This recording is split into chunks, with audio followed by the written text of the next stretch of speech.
we had yesterday Melania Trump, the wife of the president of the United States, come out and say that she uh, basically had nothing to do with Jeffrey Epstein. She claims that she, had nothing to do with that thing, Oh, yeah, because the story was allegedly that Trump got set up by him, like to get them together. That's the story that I've heard. which is hilarious because Allegedly. I didn't hear that, but I have now. You hadn't heard that? Very good point. You should bro, no one was talking about this, and she Yeah. just goes on TV and basically puts herself into the conversation. Yeah, that is pretty funny to think about. Yeah.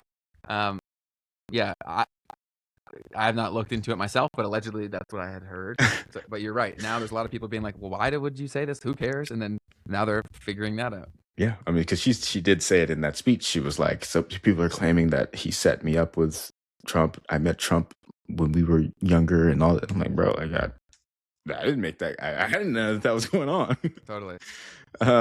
So, anyways, that piece, and then also this morning, Donald Trump randomly posts the world's most powerful reset, and that's it. No context on his Truth Social. Crazy. And so there's two ways that I'm kind of looking at that, because the first thing is obviously this war that's happening in Iran and the potential for this to kind of lead to a new way that the world is organized. And he just comes out and says something like that could easily be a part of it. But the other thing that's really transpired over the past 24, 48 hours has been that thing that we were talking about with Peter, this mythos that's been released by Anthropic. Okay. And so what happened yesterday in the evening was that Trump summons bank leaders over a terrifying new threat to the global financial system. And so the entire administration here has summoned America's most powerful bank chiefs to an urgent closed-door meeting over an AI model. And its makers have warned that this AI model could bring down a blue chip company or breach national defense firewalls. Treasury Secretary Scott Bessent and Federal Reserve Chairman Jerome Powell convened the session at Treasury headquarters in Washington, D.C. on Tuesday, actually, to address Mythos, a new model from AI giant Anthropic. Wow. So it's also interesting because I don't think this really came out until yesterday-ish. Mm-hmm. So they were scrambling. And Tim's point here is the total opposite angle, right? Where he's saying that's not optimism, it's desperation. And there's also, I would not be shocked if a lot of people are embellishing a shitload of things to try to create the problem to pitch the solution type deal. I think we talk about that on the show all the time, where I don't believe most of what I hear in the AI world. There have been a lot of advancements as of late, don't get me wrong. But yeah, it's how much of this is hyperbole across the board, right? Because if I'm going to do this big full-fledged financial change, I've got to have a real good reason. That's true. And so if you're saying there's literally, it's either this, if you create the scenario where there's only two options, it's both bad, but one's less bad and you don't lose everything, this seems way better than it would have before. Right. Yeah, I mean, it's interesting times here. I mean, certainly what kind of makes me go crazy is that there's so many different angles at which, right now, and I guess this is always happening to some degree, but so many different angles at which we're kind of being told that things might change here for us. We're going to learn. We're going to learn soon. I see this was what you actually were saying Abs had just talked about, actually, was this piece that we just did with the summoning the banks. So shout out to Abs. And the next piece that I have here is about 9 scientists, apparently, in the United States have gone missing, / died over the past, I think it was 30 something months. So 9 scientists linked to secret U.S. space and nuclear program dies with no cause of death being listed. So people are kind of just disappearing on the space and nuclear program side of things. I don't know if you've been seeing any of that, Ben, but that's kind of crazy. Yeah, I think there's also some connection to people think that they know stuff about the whole UFO alien stuff. Am I still here? Yeah. Cool. I thought it cut out because I'm having to change my connection from hardwired to Wi-Fi so that I can plug in my computer. Softwire. I lost you now. But anyways, so there was a clean list here that Grok Okay, now I actually got it. provided to someone who Yeah, so a lot of asked people for think it. that this is like related to the UFO And story. Oh, there's all of these now I'm different done. scientists that have gone missing over the past few years. Can you hear me? I hear you now. Cool. Yeah, I think people in the UFO community are like, "Oh, this is connected to the UFO. Like they know too much." All that crap. I mean, they're going missing, so that's kind of crazy. I ignored it until today because I'm like, all right, like, We should do a UFO episode, alien episode, man. yes. I can bring y'all up to speed on some crazy shit about like 0 point energy. We got tons of stuff we can talk about. Yeah, man. Species. I'd love to. I think I'm getting lost here. Oh, yes. So the next piece is that this country in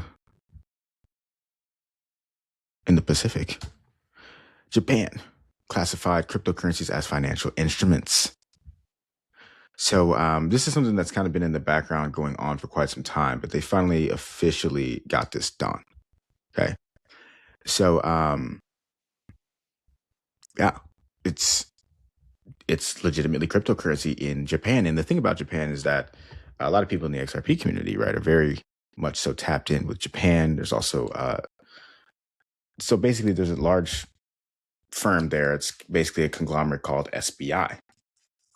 And SBI has very intentionally, they acquired Ripple, and they've talked about Yoshitaka Katal, the CEO of this company, or the CEO of one of the SBI subsidiaries potentially, has been very, very open about using XRP and that, like, being a part of the thing that they're trying to do. And, it's like a multi-billion-dollar company, lots of different international connections and whatnot. And so to see that happening in Japan is definitely something that a lot of people would celebrate very highly. Also, considering that the domino theory is continuing to potentially play out. Someone sent a text to me yesterday about how the Bank of Japan is about to raise their interest rates potentially in April. Yeah, if all that happens, that's gonna make Jake look freaking awesome. So I hope that happens for him, man. But and for all the XRP holders out there. But yeah, it seems like a lot of things are coming to a point where a lot of the prophecies that were being put out are now coming to. We'll see what's reality versus what's fake. We talked about yesterday with the whole GTA 6 stuff. We talked about Mr. Beast bought like a bank targeting the youth that has a crypto focus, and then also signing a $200 million deal with an Ethereum treasury company. That's not a small amount of money. Right. Even for Mr. Beast, that's substantial. Absolutely, man. Absolutely. Next piece. There's been some drama in the DeFi space, and particularly with the World Liberty Financial Project. So I'm going to read out this tweet from Star Platinum, who outlines the situation. World Liberty Financial is Trump's family's major crypto project, for anyone who's not aware. And what we have here from Star Platinum is, so you're telling me that World Liberty Financial, a project linked to the Trump family, deposited billions of its own tokens, used them as collateral, and borrowed tens of millions against it inside a protocol where it controls most of the liquidity. This happened on April 9th, 2026. Around 5 billion World Liberty Fi tokens used as collateral. They took a $75 million loan in stablecoins, all through what is called the Dolomite lending protocol. And then World Liberty Fi represents around 55% of the entire protocol liquidity. So how does this even work? They deposit their own token, borrow stablecoins against it, and keep the position open as long as the price holds. So if the price of this World Liberty Financial token comes down, then essentially they're going to get liquidated on their loan and be forced to sell the World Liberty Financial token at an even lower price, and that could cascade into even lower prices for the token. And so where this gets uncomfortable, they said, is that the main protocol, the main stablecoin pool is used at around 93%, meaning most liquidity is already borrowed. Retail users could struggle to withdraw. Funds inside the system start to feel locked, and it gets worse. Dolomite, the exchange where they're basically depositing their tokens, was co-founded by someone who's connected to World Liberty Financial, meaning the borrower and the infrastructure are linked. Same circle on both sides of the trade. And then you have this. Over $40 million was moved to Coinbase Prime just hours before a major Trump-related geopolitical announcement. The team denies everything, but if it's real, then it's a closed loop where the same circle is providing liquidity, borrowing from it, and then holding it up at the same time. Insane crime, they've said. Now, in general, people are just saying, how is no one talking about this? Apparently, World Liberty Financial has printed 5 billion of their own tokens and then withdrew it as USDC, essentially by borrowing this USDC. So interesting situation here. A lot of stuff that's kind of just being circulated about this. I don't have all the details. We don't know what's fact and what's not. We are seeing that people are starting to look into this very closely. Dang. Yeah, that's a lot of moving parts that, if true, does not look good. Yeah, and in DeFi, right, like the whole thing is you want to have a certain level of decentralization. You want to feel like you're not getting completely screwed. And so a lot of people are very upset about this because this is kind of a very overt kind of like showing that they have complete control over this ecosystem and that they might be using it as a way to enrich themselves, right, without providing value to the people that are actually using the protocol. Wow. So, yep, there's that. And then I think from there, I kind of just got some really fun stuff to look at, different things to react to and whatnot. Sure. The memes? It's time for the memes. Hit me with. So in case you didn't know, we go live every Tuesday and Thursday at 12 p.m. Eastern. And right now we're about to jump into the memes section of the show. So today I saw a man in Florida was arrested after pranking a deputy with a fake AI video. So let's watch this real quick. Oh, you're actually in here, sir. I saw these guys. They were going inside of your car, in and out.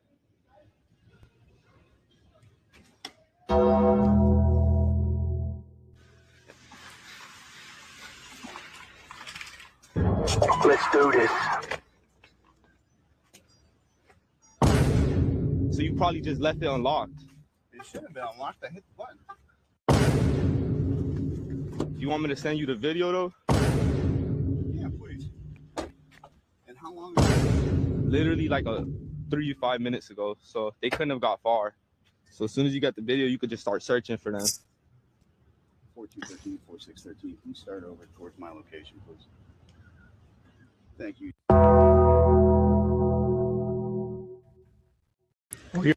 So at first I watched that all the way through and didn't think too much of it. I was like, that's kind of a crazy thing to do, but this kid's in jail.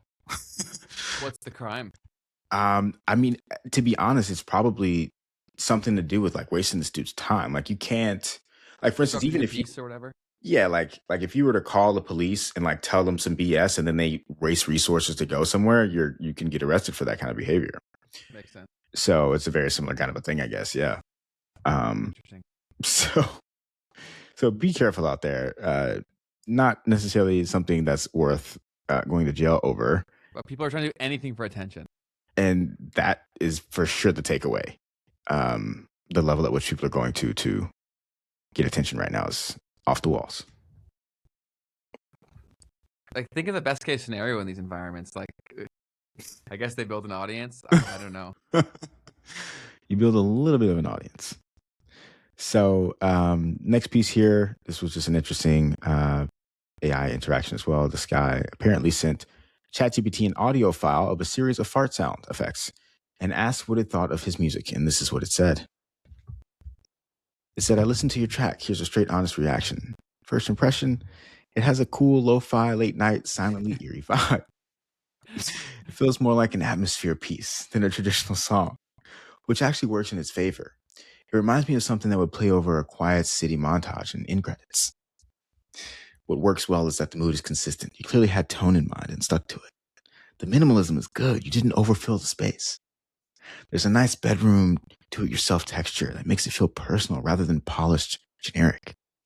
The short length also actually suits it. It's like a fragment or an interlude. So I thought that was pretty funny there. Do they have the footage, like the audio? He did actually post the audio. Totally listen to that. It's hard to get them.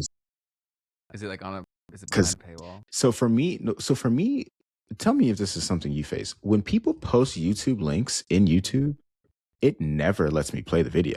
In Twitter? Yes. Yeah, they've really been trying to crack down on that. They used to it plays natively on Twitter from your phone. So like it plays the YouTube video, but it keeps you on Twitter. at least for the mobile experience. Web, it might be a bit of an issue. Yeah, dude, it's actually really crazy that because it's been going on for months. Like, watch, I'll click this and it'll end up playing the noise, but I won't be able to see anything. You know what? ChatGPT's right. So that's what was going on there. And then another piece here is, so people have been freaking out about the fact that OpenAI just bought TVPN for one. I think that's kind of where some of this is coming from. Mhm. And then we're seeing people pointing out other partnerships that OpenAI has with media companies. So Evan Morrison said, you should be aware that The Atlantic has a deal with OpenAI when you read any of its news stories about the future of AI. And then another one came out about The Guardian saying, you should be aware that The Guardian has a deal with OpenAI when you read any of these fake news stories about the future of AI. And this is actually the same person, Ewan. How do they know this deal Morrison. exists? Because these companies have put these articles, like these articles are describing the relationship. Now, the real question is what's actually in the article, right? So which is going to be my takeaway from this, which was that, guys, this guy's doing this. He's kind of, I guess, creating some sort of a smear campaign. But when you read these articles, what the article actually outlines is that ChatGPT is using their news. Got it. That's what I was trying to get at. Like, why is the problem problematic? Sorry, why is the relationship problematic? Yeah. So he's trying to paint the picture that OpenAI is influencing their reporting, but I don't think that's what was happening there. So I wanted to.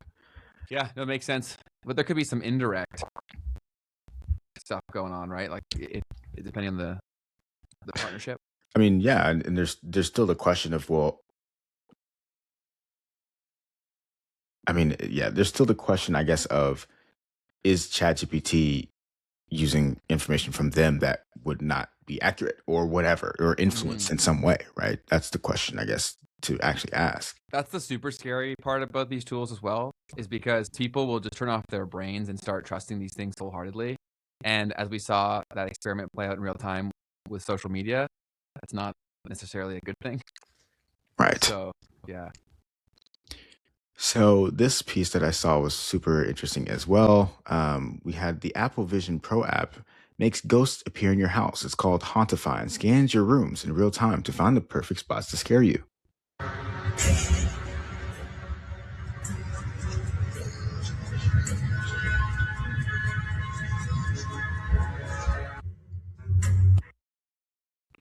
I've never understood the whole desire to be scared stuff. Like, do you like horror movies?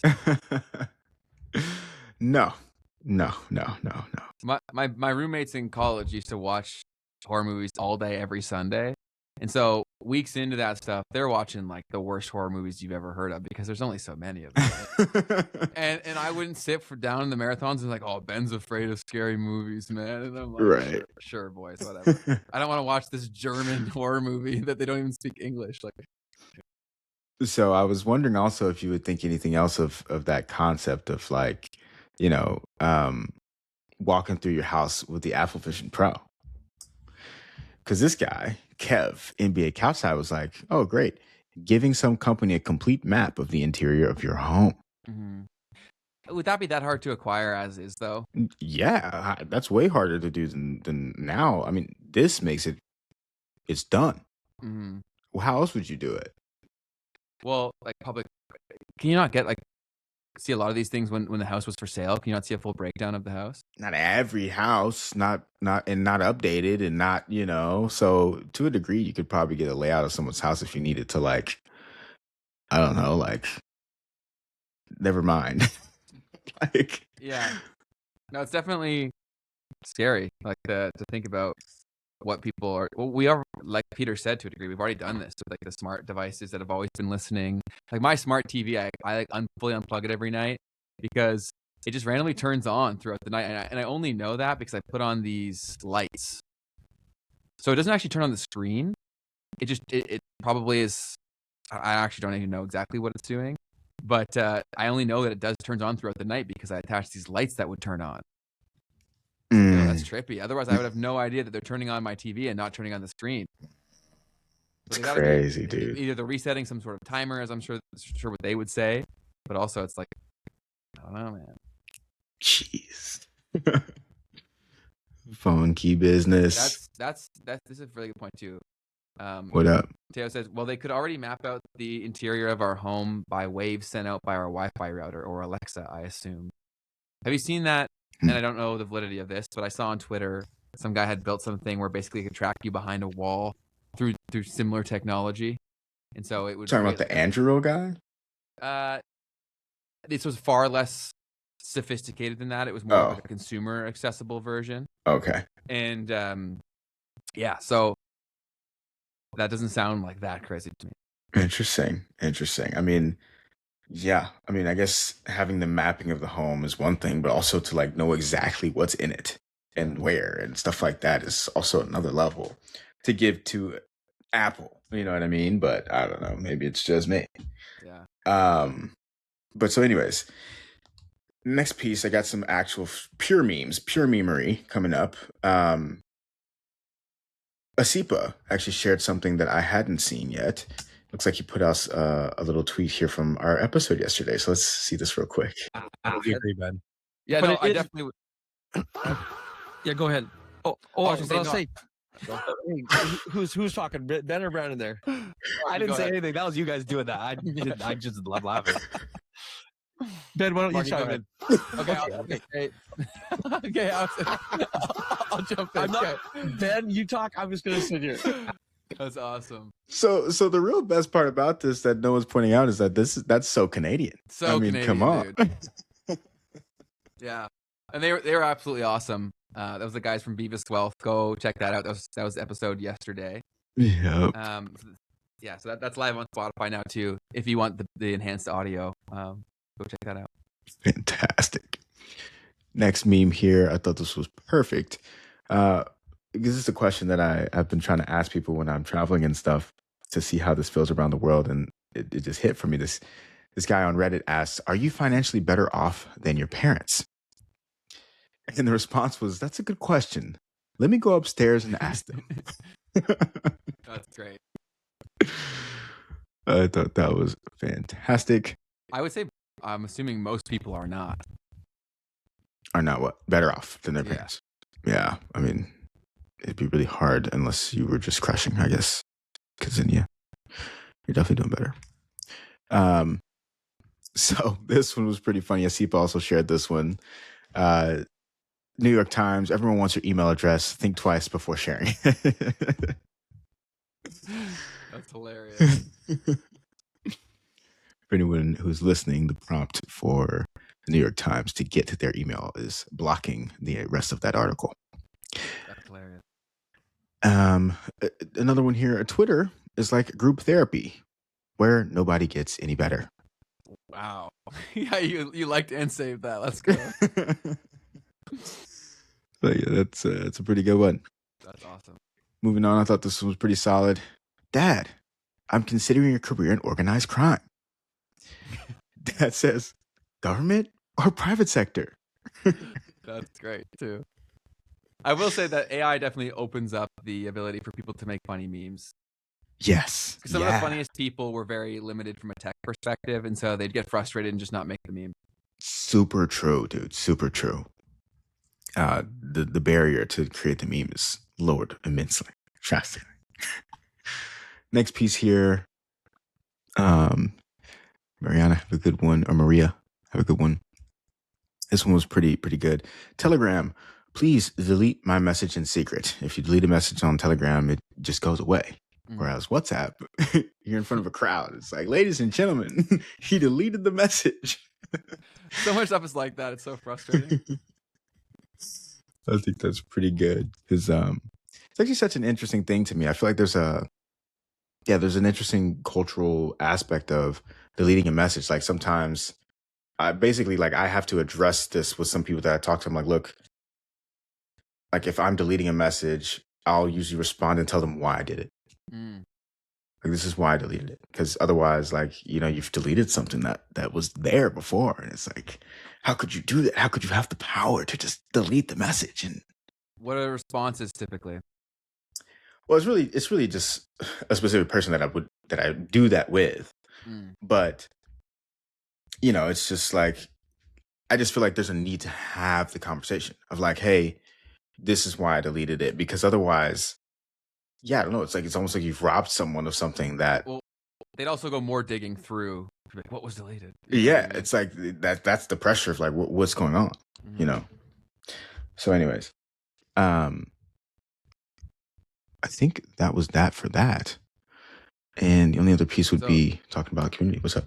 Yeah, so my point wasn't that was a new meme. My point was that people can make new memes, and so there will be unlimited supply of them. Because like, people are saying that's an old meme. Oh yeah, probably. I'm saying people who previously didn't know how to make shit with graphic design software now don't need to. Word. Yeah, 100%. So if you're new here, we go live every Tuesday and Thursday at 12 p.m. Eastern. And yesterday was Thursday, so we went live. We had an episode with Brandon and Mark from Beavis Wealth, and that was a lot of fun. We got to talk a little bit about Canada and also allowing Ben to attempt to be more polite than Mark, but I think he won. Yeah, he big dogged me. He mogged me or whatever. He polite mogged you. He polite mogged me. So a couple comments here. Lawrence, I actually am just now seeing this comment. He said Nipsey Hussle tried this with Follow Coin and then he was unalived soon after.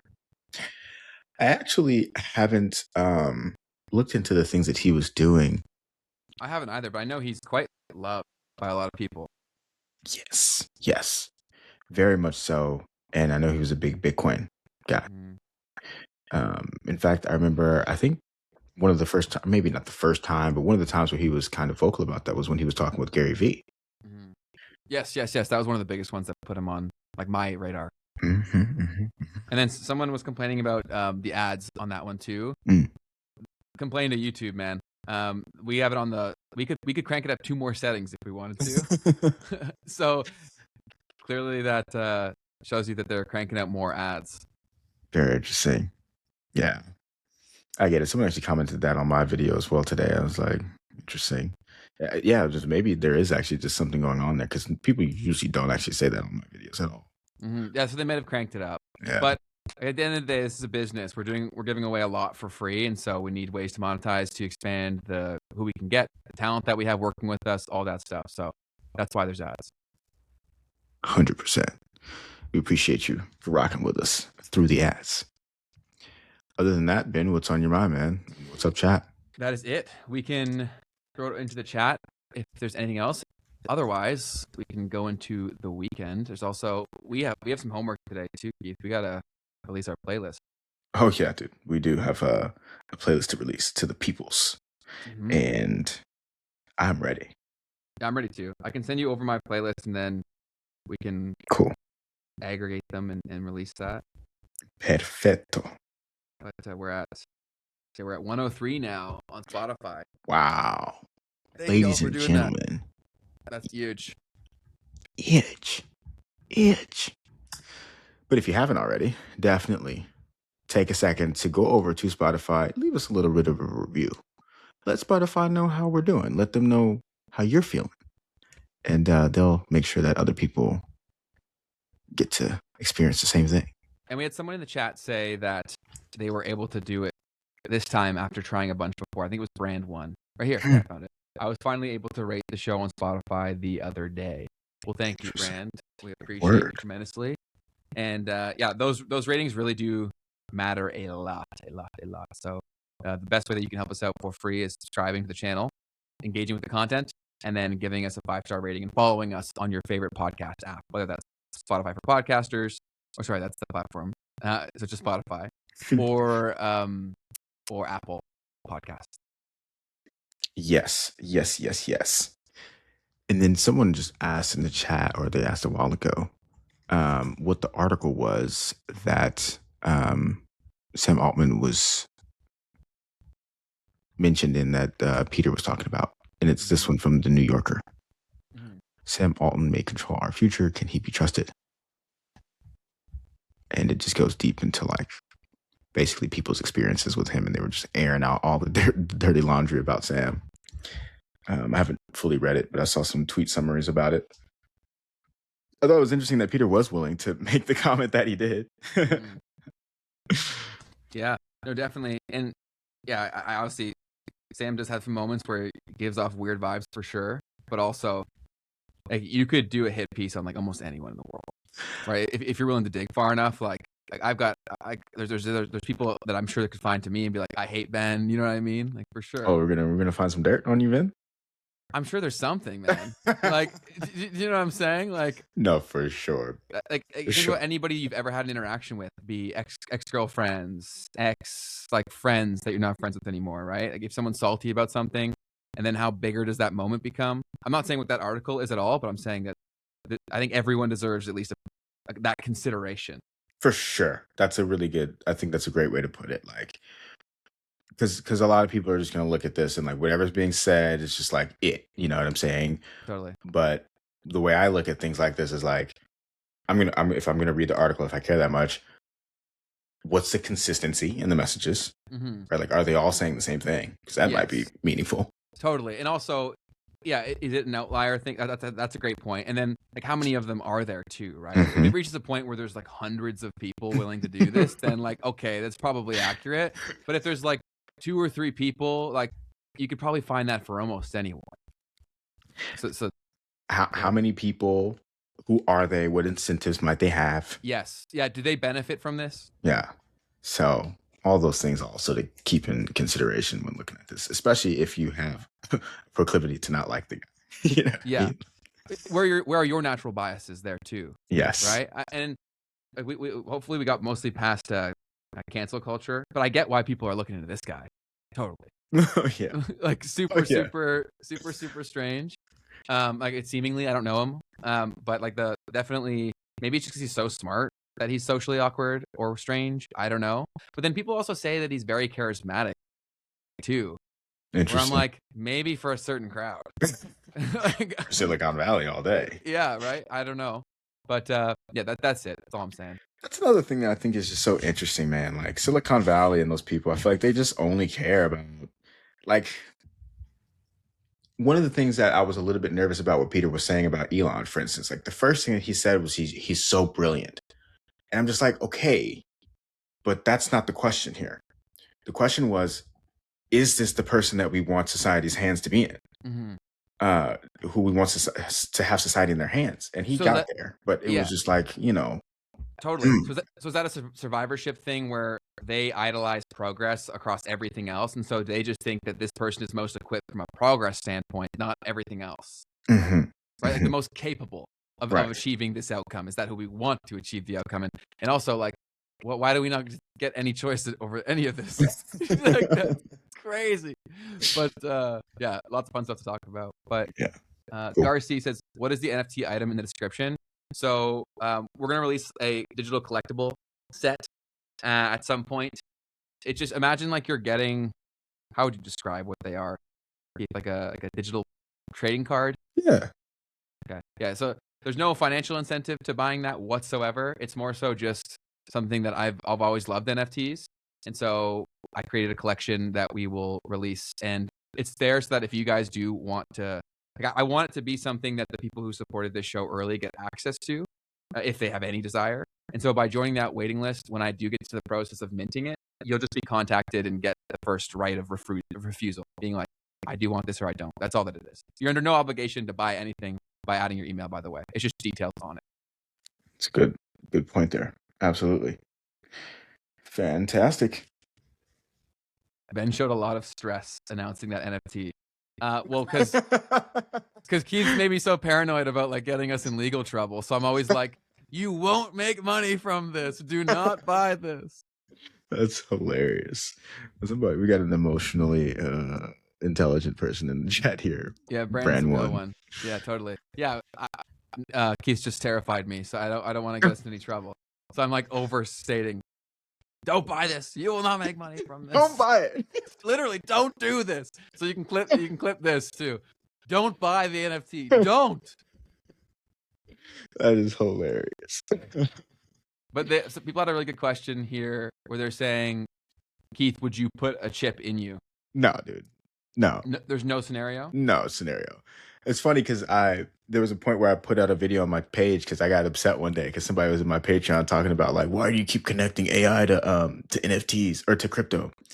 And I was like, I put out a whole just rant video. And this was an awesome point in my journey because I was like, can I do that? Like, can I just sit down and just talk and see what happens? And it did pretty well. But in the video, I was like, guys, like, there's two sides of this. There's the accelerationists, which are just like all the way down, like just go for it, kind of like Peter. I think he would consider himself an accelerationist. Mm-hmm. And then there's the other side of like, cautiousness, like, I don't know.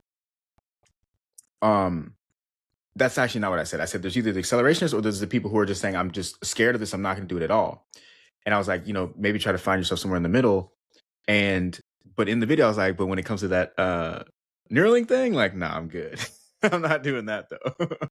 Yeah, it's definitely a pretty wild thing to consider. But Peter's already got a chip in him. Yeah, that's crazy. An RF, what is that called? RFID or RFT tag, where he does things around like his smart house with it. I believe it's in his hand. It's on his channel. There's a full video on this. This is not like private information. And so he's obviously cool with that stuff. But I get why I'm like very skeptical of ever even considering that is because it's touching the stuff that I think makes me, right? Like I think you can still be a human with a new knee. You know what I mean? Like, is that really part of the equation? Right. In terms of what makes you you? I don't think that it is. So like, obviously I've had knee surgeries because my knee was messed up, but I don't think I'd put something in my brain. I kind of like my brain. I don't want them to screw with it. Yeah. To be fair, dude, that is a very like false equivalent of like, oh, well, something that's outside, right? Is not the same. It's not the same thing as something inside, period. Yep. But then also your brain, right? Versus your hand. I also think that's a very different thing. Totally. I would agree with that. So I'm just trying to give my plumber a parking pass here. Plumbers need places to park. Yes. Ladies and gentlemen. My phone's getting blown up being like, dude, like I'm fine. And plumbers need plumbers rather aren't going away either. Speaking of AI. Yeah, go into the trade, ladies and gentlemen. Permit type. Go into the trades, yes. But also, we talk about this all the time. Like, go build something too. Like we have this awesome episode where we talked about like the best online businesses, and like to start, and we do a tier list, and we got some hate on there for saying to be a creator, but I think it also does make sense to provide some context as to why we said that more in depth here, because like why did we say that? Because people are always like, oh, you guys are creators, obviously you're going to say that, but the anchor for all of these things is the ability to create a movement and rally attention, right? So any of the other things that you want to do, if you can't do that, are inordinately more difficult. So why not crack the nut that actually matters? Like the 95.5 in that situation that I coined. That's that. Yeah, no doubt. It's super interesting, man, because all of the entrepreneurs, even CEOs, right? What are they doing? They're starting YouTube channels. Even Chamath Palihapitiya, guys, like he's a multi-billionaire. He just started a YouTube channel because he knows, right, that that's actually where the value is going to be in the future. And I've been working with these guys because like my whole agency, what we do is we help podcasters scale. So I was working with these guys, but it was always like kept a little hush hush, and they didn't realize the significance of what I was doing. And I came eventually they clicked where I'm like, yo, I'm making you guys who like are kind of hard to listen to for most people famous. Think of the business outcome off of that. And finally it's clicked. And now everyone's like, there's so many people coming at me, which is great from a business perspective. But like I've been saying this shit for 5 years. So it's finally happening, and the money that these people are putting into it is evident of that. But someone's asking which episode are we referring to? If you just which scroll comment? back to, I'll find it for you. Don't worry. What were you talking about? What were we talking about? The tier list one, like the best online business to start. Oh. So it's the best beginner-friendly ways to make money online in 2026. We streamed that 4 months ago. I think it still ages pretty well. Fantastically. Most definitely. RFID required for citizenship. yeah, things could get weird, eh? Yeah, dude, no doubt. No doubt. I hope not, man. That's like ultra dystopian at that point. I think I was talking about how going through certain airport security and stuff. It's like they scan your face, and I mean that's pretty commonplace now. I think you can still refuse it, at least in the U.S. for now. But yeah, like it's over. So, could you list the best AIs to become a creator, like an app? So the thing with this stuff, guys, is that why there's still such a serious opportunity is that like AI is not that good at a lot of this stuff, but it can make you way better. And so like, like if you just purely rely on it and you don't know what is good and you don't develop like ability to have taste and distinguish why something worked versus why it didn't, it doesn't really help you. It's like more of slop. It's more of the same. You should really be trying to learn way faster. And you also, why social media sucks at a lot, sorry, why AI is still not good at a lot of things is because as someone who's been training people how to use social media for a very long time, almost all the social media advice out there is horrendous. It's bad. And so it's being trained on bad advice. So it regurgitates bad advice and then everyone starts doing the same thing. So the real alpha is understanding for yourself, like, why is this working? Because in a game where it's pure leverage, like there's not really in-betweens anymore. Like there's no such thing as like a double or a single anymore in social. It's like a triple or a home run or you strike out. It either worked or it didn't kind of deal. Very good point. Because like, okay, I use this app, does not solve the problem. Not at all. It doesn't help at all to say this is the app that I use, because it's the same apps that you use. You know what I mean? Like it's not anything different than what you're using. So developing the skill of social listening and reverse engineering the outcome that you want to get to is like the ultimate alpha on the internet, period. It has been for 10 years, but people now realize this. And so that's all you should obsess over is the reverse engineering. Like when I watch social media, I don't do so from a consumer standpoint. I break down why this worked, who was seeing it, why they cared. All the time. Thousands of reps I've done that in my head. Thousands and thousands and thousands and thousands of times. That's really where the alpha is, because when all these people are like, oh, post more, post more, post more, all the posts are going to blend the same. People that have this skill are going to rise to the top and destroy everybody. No doubt. Yeah, man, it's super interesting talking about like the creator thing, because it's like, oh well, should you? Because I do get that some people wouldn't want to be in front of cameras and things like that, and I mean I never wanted that either. You know what I mean? Like someone was actually asking me yesterday. They were like, Ben, I'd love to get your feedback on this. Mhm. So this guy, he has a TikTok, and he just has had it throughout the years. He like blew up once on TikTok, and like it was about something super random. Imagine it was like around like the dating scene, but that's not what he does. He's a e-commerce entrepreneur and an AI. He's moving into like AI consulting, and he was like, "Dude, I'm like getting super drained making 2 shorts a day. Like for some reason, like just that alone is like way too much for me. Like it sucks. Is this like this for you or what?" And I was like, "Yeah, honestly, I make 1-2 shorts a day, like max." And he was like, and eventually I was like, "Dude, like," because he was like, "Yeah, because I don't know what to do. Because when I do this, I don't get any return from it. Like I'm not like you, where if you make something, someone's gonna see it. No one's gonna see my stuff." And I was like, "Okay, yeah, true." But then I was like, "Dude, you know what you should probably stop doing is just stop making short form content. Like honestly, you should probably make long form content, because he's trying to promote his AI business, his AI consulting." And I'm like, "Dude, like you're not going to find any customers from doing short form videos. So all that energy that you're Unlikely. putting into it is actually probably not worth it. And instead, you should just rep out, like go ham on just whatever flows to you on YouTube." And the last thing that I said to him was like, he was like, "Oh, okay, so not 2 shorts a day, but like 3 long form videos a week." And I was like, "Honestly, bro, you just need to spam long form." What I did was I put out a video every single day for 30 days. And that was my goal. And by the time that time passed, I was at 10,000 subscribers. And so I was like, that's probably what I would do if I were you. What would you say to someone who's trying to promote their consulting business in AI online? So that's solid advice. But I will also say that the things in which you discussed were like the supply demand economics was in your favor there, right? So there's like meaning way more demand than there was supply for the topics of money and things of that nature. So that's obviously going to help you a lot.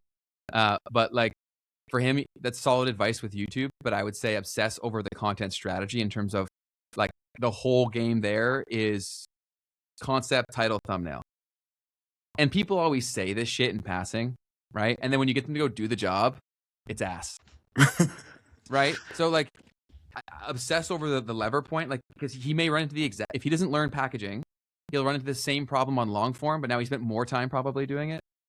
Yeah. Right. So you've got to think about making good YouTube videos, and most of the equation of a good YouTube video is getting people in the door, period. So that's a big thing. But yeah, and also, like you said, don't stress over, you don't have to do short form if it doesn't make sense. But if his goal is short form, then he should do enough where he can actually get feedback, like we've talked about so many times, where it's very easy to say what a good video would look like. It's very different in practice to execute on that.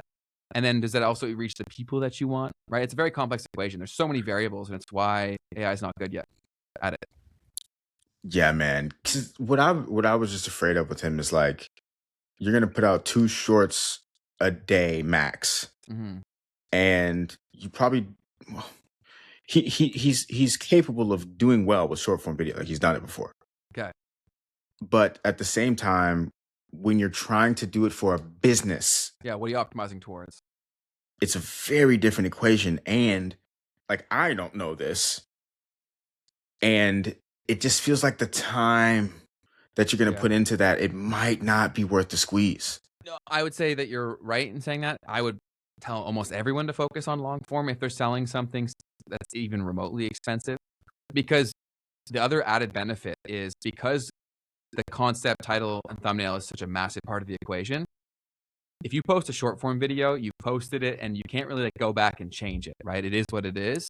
You can change that title and thumbnail as many times as you want. And one of the biggest elements of my business is going through people's back catalog of content, spotting things that are underperforming relative to what I feel the value was or the timeliness of it was, adjusting the packaging for it to click in more people's brains. The change in data changes the performance, right? So that's also why I think that was very sound advice, is because of what it really means.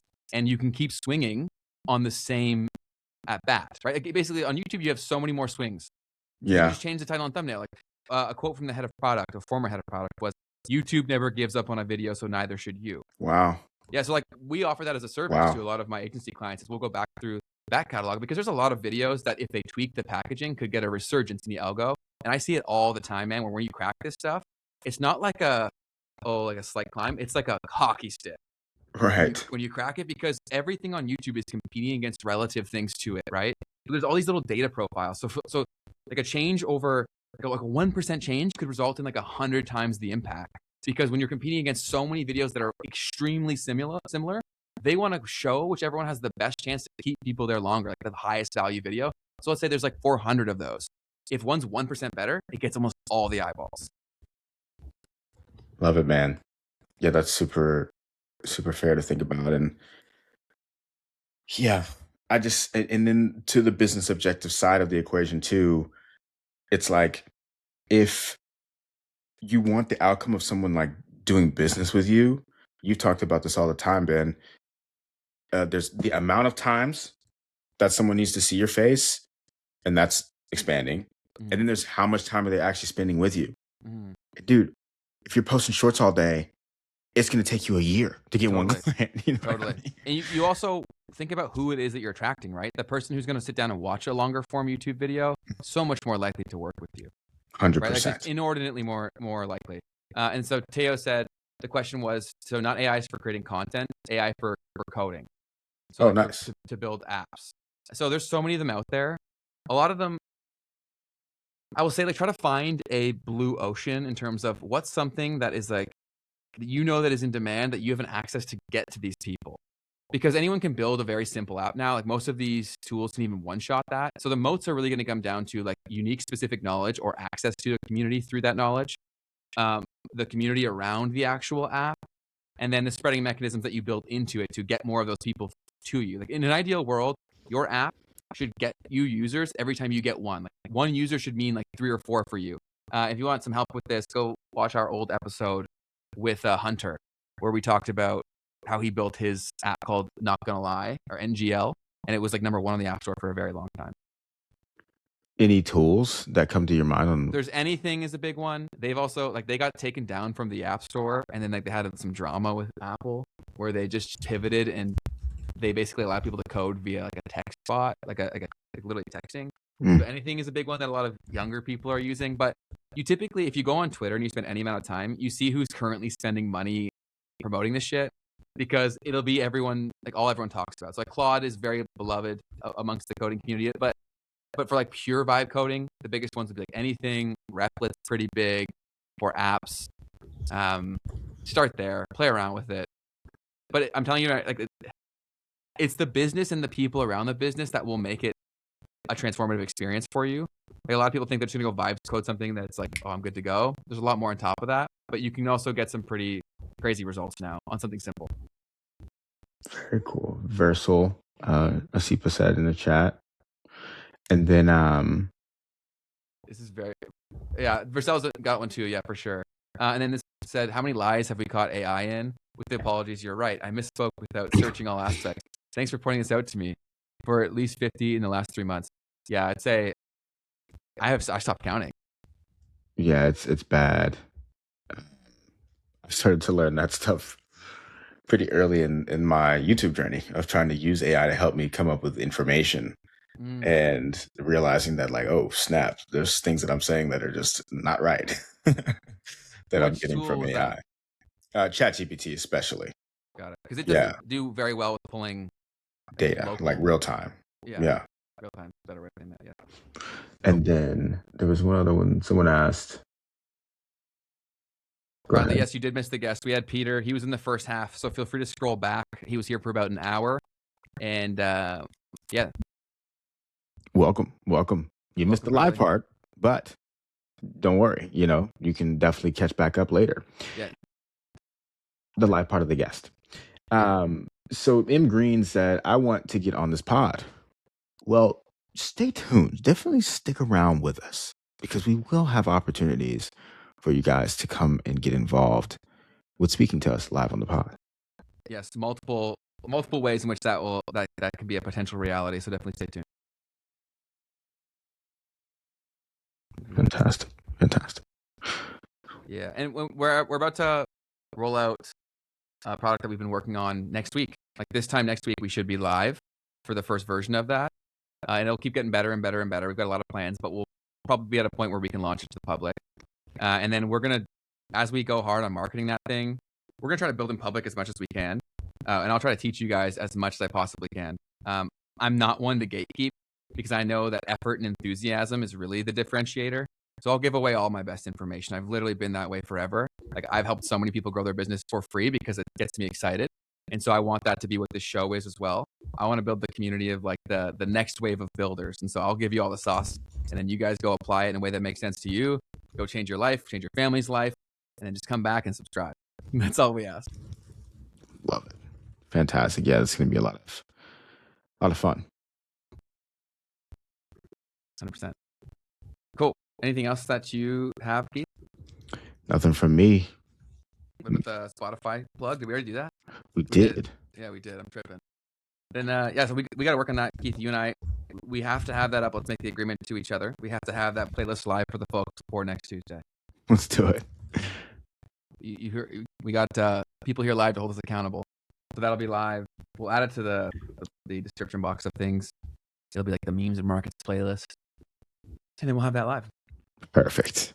Super excited. Awesome. Well, thank you guys so much for jumping into our extra stream this week. As we said before, it's usually Tuesdays and Thursdays at 12 p.m. We always love to have you guys here live. If you're watching this on the replay, welcome. We appreciate having you here. Definitely click subscribe and turn on all notifications so you can come chill with us and ask your questions directly to our guests. We got some more crazy guests coming in. And then, what was I going to say? I can't recall now. Take it away, Keith. I lost my point. Folks, be sure that you make today the best day of your life. That's it. And the other thing that I remember I was going to say now was, if someone comes to mind when you're watching one of our episodes, if you could send it to them, like, that helps us out a ton too, because then it's going to the people that we actually want to attract to this, and that will help us do more of that. So yeah, go make the today the best day of your life. Be the light that you want to see, and we will see all of you guys on Tuesday. See you on Tuesday, folks. Stay blessed. Enjoy your weekend. Bye-bye.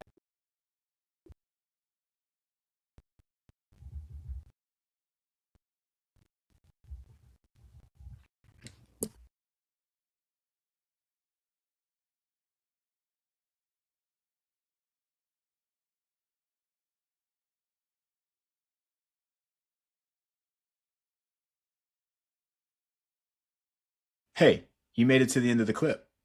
that means you're probably enjoying this. And if so, just know that you can catch us live every Tuesday and Thursday at 12 p.m. Eastern. And if you want to see the full version of this episode, you can click the link in the description down below. Otherwise, YouTube thinks that you will enjoy this next.